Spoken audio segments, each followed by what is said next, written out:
கர்த்தருக்குள் பிரியமானவர்களே, ஜூன் 22 இன்றைய பனித்துளிகளின் தலைப்பானது நேர்த்தியாய் செய்கிறவர். வசனம் எஸ்தர் 2வது அதிகாரம் 15வது வசனம். எஸ்தருக்கு தன்னை காண்கிற எல்லார் கண்களிலும் தயை கிடைத்தது. பெர்சியா நாட்டின் அகாஸ்வேரு ராஜா தனது விருப்பத்திற்கு செவி சாய்க்காத ராணி வஸ்தியை ராஜஸ்திரீ பட்டத்தில் இருந்து தள்ளினான். பின்னர் புதிய ராணியை தேடும் பணியில் இறங்கினான். 127 நாடுகளிலிருந்து பெண்கள் சூசான் அரண்மனைக்கு வந்து சேர்ந்தனர். யூத பெண்மணியான எஸ்தரும் ஒருவளாய் இருந்தாள். இந்த பெண்கள் ராஜாவை பார்ப்பதற்கு 12 மாதங்கள் காத்திருக்க வேண்டும்.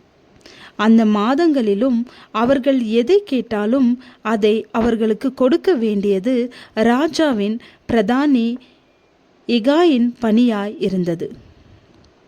ஆனால் எஸ்தரோ ஏகாய் தனக்கு கொடுத்த காரியங்களே அல்லாமல் வேறு ஒன்றும் கேட்காமல் மனரம்யமாய் இருந்தாள். ராஜாவின் கண்களில் தயவும் நேசமும் எஸ்தருக்கு விசேஷமாய் கிடைக்க பெற்றது. அவள் ராஜாவினால் பட்டத்து ராணியாக்கப்பட்டாள். என் குறைச்சலினால் நான் இப்படி சொல்லுகிறதில்லை. ஏனெனில் நான் எந்த நிலைமையில் இருந்தாலும் மனரம்யமாய் இருக்க கற்றுக்கொண்டேன். தாழ்ந்திருக்கவும் எனக்கு தெரியும், வாழ்ந்திருக்கவும் எனக்கு தெரியும்.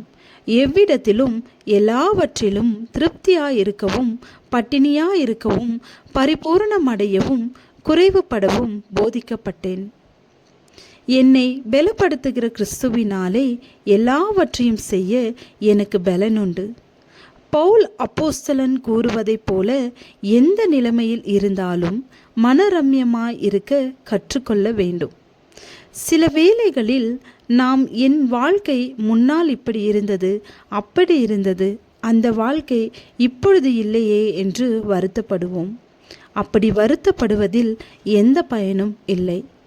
சில பெண்கள் திருமணம் ஆன பிறகு என் தந்தையின் வீட்டில் இந்த வசதிகள் எனக்கு இருந்தது, நான் இப்படி இருந்தேன் என்று தங்களது முன் வாழ்க்கையை குறித்து பெருமையுடன் பேசுவார்கள். இப்பொழுது இல்லையே என்று கணவரிடம் நச்சரித்து கொண்டு இருப்பார்கள்.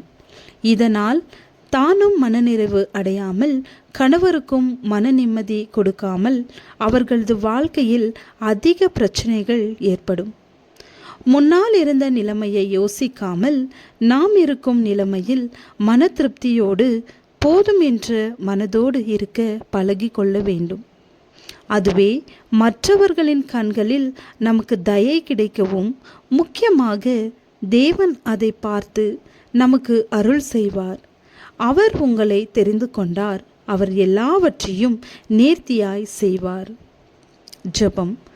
ஆண்டவரே, இருப்பதில் மகிழ்ச்சியாய் எப்பொழுதும் மனரம்யமாயிருக்க கற்றுத்தாரும். ஆமேன்.